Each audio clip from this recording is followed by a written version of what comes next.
Welcome back, everybody. We got ourselves a update on the Dota 2 hero tier list for today for 7.32D. As it's been a little while, people have been telling me they're out of funk. They're out of sync with what's going on in the games that they're playing and that they need me to direct them. So guys, even though I always preach about not giving a man a fish, but instead teaching a man to fish, today, hopefully, I will give you a fish such that it'll perhaps motivate you to learn how to fish. But okay, let's go ahead and get started. So before we get into the video, I'd like to announce new content that I'm going to be releasing. And that content is looking to include you guys. So first and foremost, we're rebooting up the Educational Smurf series. With some help, I've created a custom game in Dota 2 that allows me to play with you guys without you being able to find out which player is me. We're going to be organizing lobbies of similar MMRs so that I can effectively smurf on you guys. And the next type of content that we're going to be releasing is compilation reaction clips of your guys' proudest moments, your funniest moments, content that you guys have been demanding in the comments. Banana slam jam.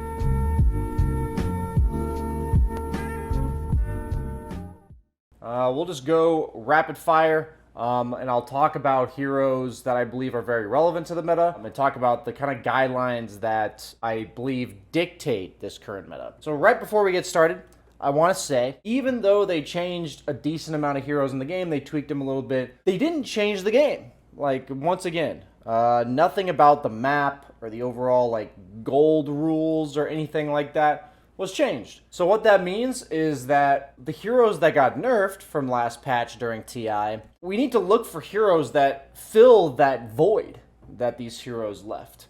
And we also need to think about the heroes that were drastically impacted by the nerf of the Wraith Pact, right? Because that was the most signature item during TI 11. And it actually made a lot of heroes not viable at all. And we'll be talking about that during our synopsis of this tier list. So let's go ahead and get started. Abaddon. I don't think much changed about him. I'd still leave him in the C tier as a support. Underlord, I think he's really good against these illusion carries and might be a bit underrated. I'm going to put him at the top of B tier. I think the illusion carry pool as well as the ranged hero carry pool is very similar from last patch. So any heroes that are going to be good against any subset of that will go up in value. Alchemist, I'm going to put mid to low C tier. I believe that he might even be viable more so as a support. They gave him a nice acid spray mana buff, basically making it so maybe he could get away with other mana items than a soul ring, but not enough for me to be convinced. Especially in the carry role, it seems like there's just better options. AA, there's too many summons heroes right now. I think AA might be better at lower MMRs because people don't tend to pick summons heroes as much, but too many summons heroes, and AA just dies to these summons heroes. AA wants the enemy to present themselves so that he can blast them instead of just dying to 4 summons. And that's what happens to him in my games, at least. Anti-Mage, I'm going to put him mid B tier. And the reason for that is because he's very good against Razor. He's very good against a lot of these ranged offlaners. But he's very bad against the summons heroes. So he's situational, but I think he's incredibly powerful in his situation. He has above 50% win rate in most brackets, which is honestly pretty impressive for Anti-Mage. People usually view this hero as the grief hero in the carry role. No, why did my carry pick that? But yeah, I think the hero's pretty decent. Arc Warden, I'll put him at A tier because of the fact that his win rate at low brackets is so high. Games tend to go much longer, be a bit sloppier, and that buys time for him to use his Midas a bajillion times. Same build as before, despite the nerfs, the Octarine Core, Ags, shenanigans. Axe. In low brackets, S tier. In my bracket, C tier. So we'll put him at low A tier. The buff to Blade Mail. If you look at Legion and Axe's win rates, if you go from Herald to Immortal, it's 55% Herald, and then it's linearly dropping all the way to about 48% in my bracket. Basically saying these heroes punish noobs who are out of position, but they do that insanely well now with the fact that Blade Mail got buffed and the other aura items for offlaners got slightly nerfed. Thane, very better than AA because he's just a better laner, but he also struggles immensely versus the illusion heroes and summons heroes, which are still very prevalent. Bat, I think he's just more of a late draft cheese pick nowadays. He can still catch people off guard, but I think a lot of people have kind of caught on to what beats Bat and he just isn't as powerful as he was before, but still respectable. Beastmaster, I got him in S tier. If you are a summons player, Beastmaster is the tits. This hero has Axe build in lane, means he can deal with some illusion heroes in lane, and he also has the Boar build, which deals with like melee heroes he needs to kite. So he's got 2 different skill builds, and guess what? Wraithpact got nerfed, but Helm of the Overlord did not. And Vlad's is still an insanely powerful item. So any hero that can get away with still buying Vlad's despite the Wraithpact nerf has gone up a notch. Bloodseeker, I'd put him in B tier. And the reason I'd put him in B tier, I don't think he's that great of a hero, but spoiler alert, we'll just do this while we're here. I believe Pangolier is S tier. So that means Bloodseeker, the hardest counter to Pangolier in the game, naturally becomes B tier. If you ever see this annoying little guy rolling around in your games, go ahead and pick Bloodseeker, as he's definitely very suitable for dealing with it. Bounty Hunter, I'd put him in a high C tier. I think he's gone up in value, but I don't think there's a place to fit him a lot of games. There's just better versions of him, which we'll get to later. Brewmaster, if you can play it, I'd put him at A tier. I think he's just very good against the illusion carry meta. And you have to be careful about picking him in pubs if you're kind of new to the hero. Definitely recommend practicing him. But with proper micro, this hero is quite scary. Bristleback's still way down there. I'd put him in Alchemist tier. There was like the Alchemist Bristleback patch, 8-9 months ago. And the heroes just haven't been given enough buffs to compensate for the nerfs received. Broodmother is high A tier. Maybe even low S tier now. Even though they nerfed Wraithpact, she just has to buy things that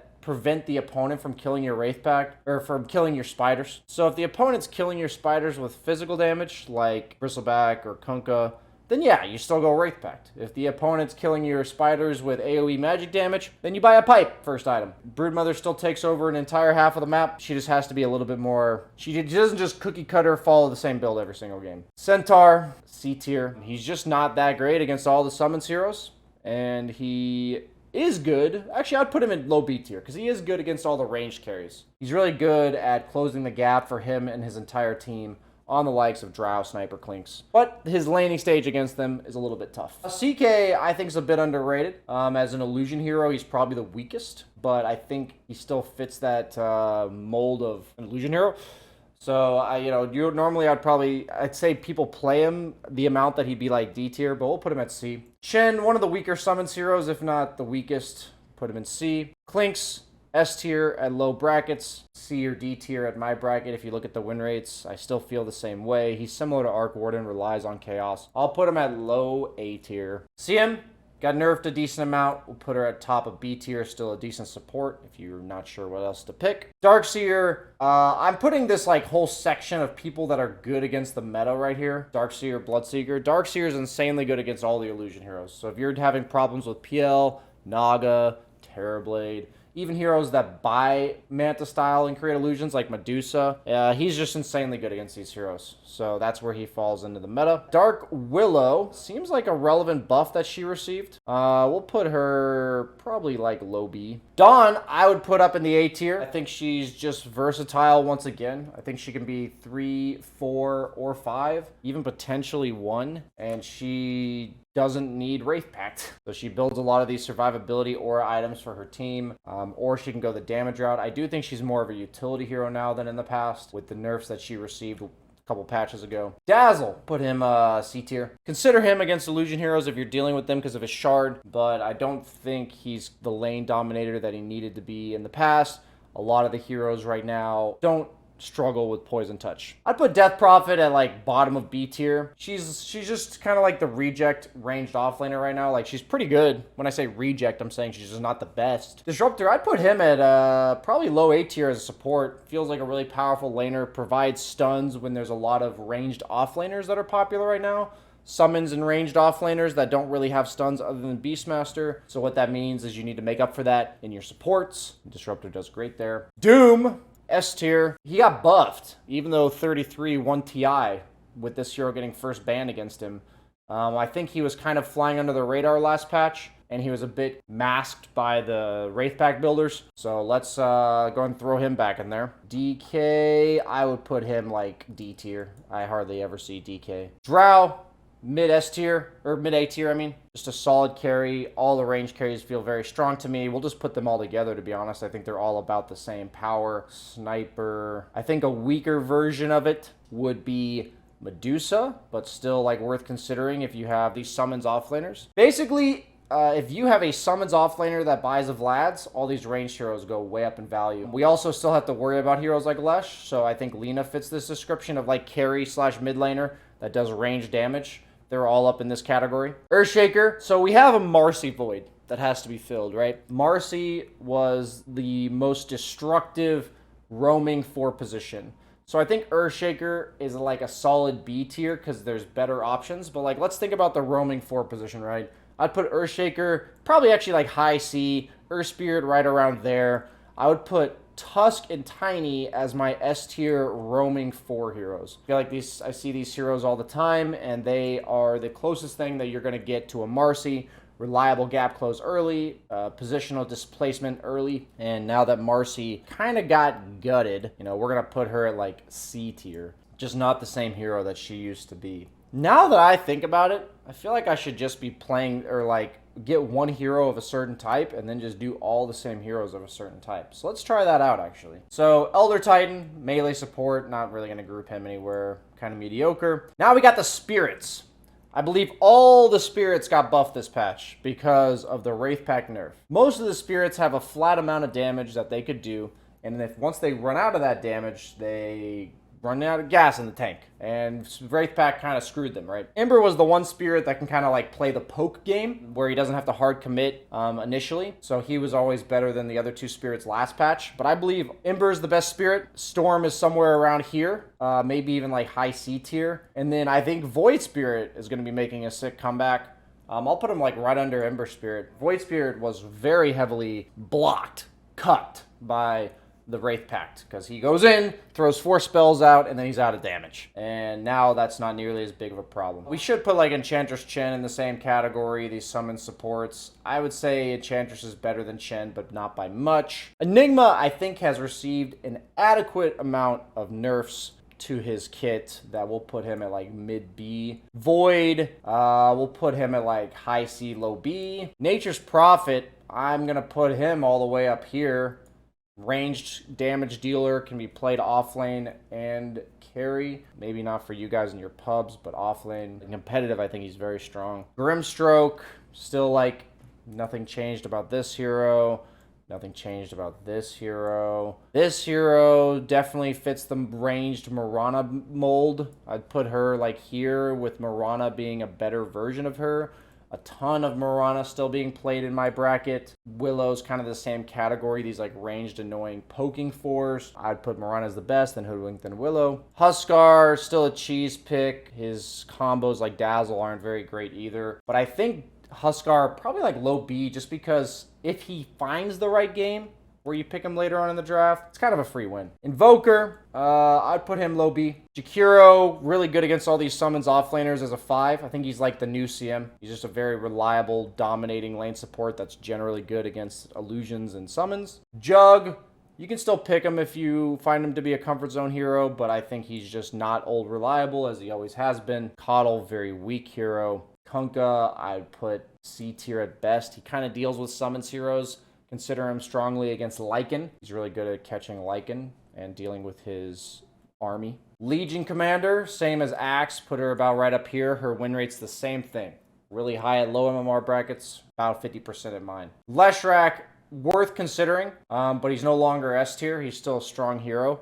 But he's definitely learned to be countered in my bracket just by all these long-range carries, like the Drow and the Sniper. Leshrac has to be point-blank range to deal his damage, and heroes like Lina, Sniper, Drow definitely cause him some serious issues. Speaking of Leshrac, the Bloodstone builder, let's talk about the 2 new Bloodstone builders. Got Razor up in the S tier, ridiculously high win rate, Bloodstone in the offlane. And we also got Viper, kind of a weaker version of Razor, but similar concept. We see people going for the Ags first into Bloodstone on Viper. Seems like a very strong build in certain circumstances and worth considering in your games. Lich, another lane dominating support, pretty decent against summons heroes, but I'd say he's just weaker than the other heroes we've talked about. Lifestealer, B tier at best. I felt pretty good about Lifestealer, but he just isn't an illusion hero, and he's not a summons hero, and he's not that great against summons heroes. He doesn't have AoE. Lion, still the same struggles as last patch. He has 4 summons running at him. He's just going to die. Lone Druid, Haven't seen him nearly as much as before. I think a lot of the offlaners, like Razor Viper-esque heroes, are very annoying for him to deal with. Luna's probably the weakest out of all the ranged carries right now,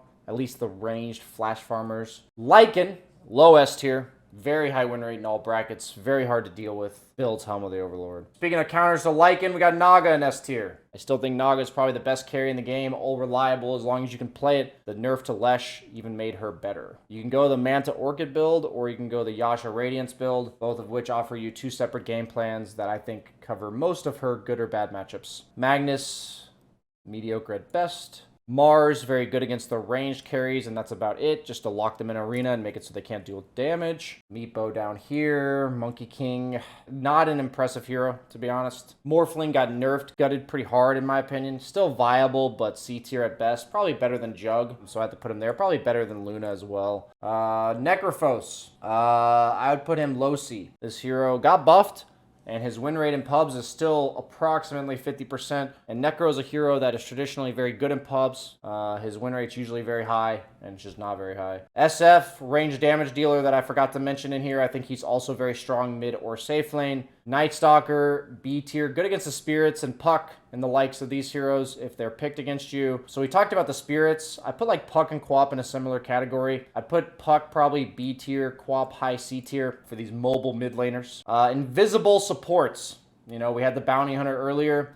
I think Nyx is slightly better, and I think Ricky is insanely better. So, you know, I flamed Ricky a lot last patch. I was really upset when people were picking him, but I want to be very clear. As a core, I think he's like C tier, maybe B tier at best. But as a 5 or a 4, this hero is freaking insanely broken. He has a static storm, a AoE silence on like a 10-second cooldown. That's the same AoE once he gets to level 10 talent. And he's invisible. And he can set up himself with dart once it's 15 minutes into the game. His base stats are really high for the laning stage: HP regen, armor, move speed, damage, and he eventually becomes the most annoying guy on the map, and you can't possibly place enough sentries to detect him, and he just sets up kills. So super freaking broken. Stop flaming people in your games who are trying Ricky support. I promise they know more about the meta than you do. OD.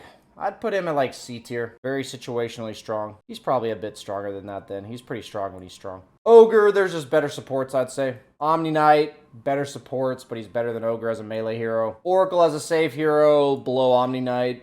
Lower down here, probably around Dazzle tier. A lot of these like illusion heroes don't really need saving. These illusion ranged heroes, they don't want to be saved. They want to be like protected, or they want to be buffed. PA, still in the dumpster. D tier for dumpster. PL, illusion hero. I would actually put him, stocks have risen a bit because of Leshrac stocks falling down, and all these summons heroes in the offlane like Lycan Beast being very weak against PL. Phoenix, probably like mid C tier. I think there's just better heroes. Pudge, I think the nerfs hurt him a lot. I think his nerfs also buffed up illusion heroes because as a carry, he was very annoying for them to deal with. But I think even then, he's still probably low B, high C tier. Pugna, got ourselves a mid C tier hero. They keep buffing Netherblast, so I'm kind of like, haven't seen anybody pick this guy yet. Cautiously optimistic that I might be wrong here. Clockwork, out of the melee roaming force, I forgot to include him when I was doing all the other ones. I'd say he's better than Shaker, worse than the other two, so he's probably like mid B. Rubik, ranged 4 that I also forgot about. Seeing a decent amount of him, actually. I'll put him at low A tier. Sand King, one of the better stunning offlaners, but it's just not the best archetype for offlaners right now. Shadow Demon goes in the save support category. Shadow Shaman goes in the I get f***ed by summons category. Timbersaw, very mediocre offlaner at best. I'd actually put him as one of the weakest heroes in the game. Silencer, up there for still being a lane dominating support, but he definitely got brought down a notch with the nerfs. Wraith King, mid C tier. He's like kind of an illusion hero in the sense that like he pushes buildings with summons and like has multiple units you have to deal with. Like then the way he farms, he's an illusion hero, but in the game he's just weaker than them, I think. Skywrath Mage, it's railed by summons. Slardar goes really well with the ranged carries. but that's really only when I would pick him is when I have one of these guys, the Drows, the Snipers, the Lenas, the SFs. His amp damage makes it very reliable for them to output the damage that they need to do. Slark didn't receive any buffs or nerfs, but illusion heroes are very strong. He's bad against them. They don't give him essence shift or anything like that. I'd put him at like low B. Snap, pretty reliable 4 position, sometimes 5. I'd put her at like top of C tier. I still think Spectre is quite weak. Her win rate in low brackets is really high. I honestly don't know why. I'm pretty sure it's because people just don't pick summons heroes. Spectre's worst matchups are all low cooldown, pressuring, pushing heroes. So if nobody's picking those, she's quite strong, but I feel like she just sucks. Like in my bracket, you can't get away with her. You'll just lose all your buildings by like minute 15 while you're trying to scrounge for farm. Spear Breaker, there's just better heroes, I think. I'll put him at like low C. Sven, very good against these summons heroes as support or carry, except for Beastmaster, because you can't really deal with the roar. I'd put him at like B tier. I haven't actually gotten to experiment with him much as a carrier, but I think he's very strong. Taggies still feels very underwhelming. Might be wrong about that. TA, there's just better heroes for her as well. Situationally very powerful, but I feel like there's just better ranged damage dealers than her. Terrorblade, probably the weaker of the carries that are illusions. Like Naga's definitely better by a large margin. PL and TB are probably pretty similar. I'd put them like right here. You have to be careful of getting like Zeus tinkered in pubs though. You know, those heroes are really hard for TB to deal with. Tide, probably high C tier offlaner. Tinker, super cheese pick in pubs. I put him at like high B for pubs, but for competitive, not very high. Tree, I just don't know why you'd pick Tree, man. Like, honestly, maybe you like playing Tree, but other than that, I don't know why you'd pick him. Undying, low B tier. He's been nerfed adequately, and people have kind of learned to just not lane against you, removing a lot of his strengths. Troll Warlord, I've tried this hero 3 too many times. Worst ability in the game is his ultimate. Ursa, B tier. I think he's a solid carry. He's one of the few Battle Fury builders that you can get away with. If you see like dual melee offlanes, just insanely broken. Venomancer, I'd put him like mid C because I think he's pretty strong in some games. But honestly, if the enemy picks Veno, just pick Naga and Veno can't win. I actually think that matchup's like unplayable for Veno. Carry Naga into Veno. You purge his Gale and you kill his wards very conveniently, and you actually push the lane harder than he does, which is something Venomancer generally relies very heavily on. Save supports, I just put them all in the same category. I just don't think they're very necessary. Visage, he is an aura building offlaner, and I think he's still pretty decent, but he's definitely gone down a notch or two. Warlock, what does he do when he has 4 summons running at him? Answers nothing. Wyvern, even though she's very good against summons in theory, I feel like nobody's picking her. So I'm going to optimistically put her like up higher C, and like she's the one we got to keep an eye out for. Weaver, once again, better heroes. I just can't really think of a situation where I'm like, yes, Weaver. Wind Ranger, let's put her all the way down here. Io, I hardly ever see played at all. I really just can't validate Io as a hero. None of the carries really pair well with her right now, or it. And the numbers nerfs over time, they've just added up. Witch Doctor, we'll put him... I honestly think he's pretty strong. He has really high playmaking potential in pubs especially. People even going like Brown Boots Blink Dagger and just trying to solo kill cores while they farm. He can get there decently fast with Cask. Zeus, pretty decent mid laner, I'd say. Put him like near Tinker, very similar style of hero, backline, magic damage, pretty much only damage until Tinker gets hex, but you know, very similar archetype. Primal Beast got nerfed pretty hard, but I think he's still a very reliable hero, especially in the support role. People have kind of rotated him to that. He still goes the hell in, you know, does a lot of damage. So I'll put him like somewhere around here. He used to be like higher A, maybe even S tier, and now I'll put him like mid A. He might even be like slightly lower down on the rung, like around there. But yeah, that is my tier list for 7.32D. Just keep in mind that I will be updating it consistently every time I feel like there's a decent shift in the meta. You know, we just zoomed out so you guys can see it all. You want to screenshot it, have it for a point of reference of how BSJ believes. We will be using it as a point of reference moving forward when, you know, instead of having to construct the entire thing for the patch, we will just have to plug and move heroes that we believe whose stocks have risen or have potentially gone in the gutter. So thanks for watching, everybody. I hope you enjoyed this video. Like, comment, subscribe, and I'll see you guys next week for another meta update.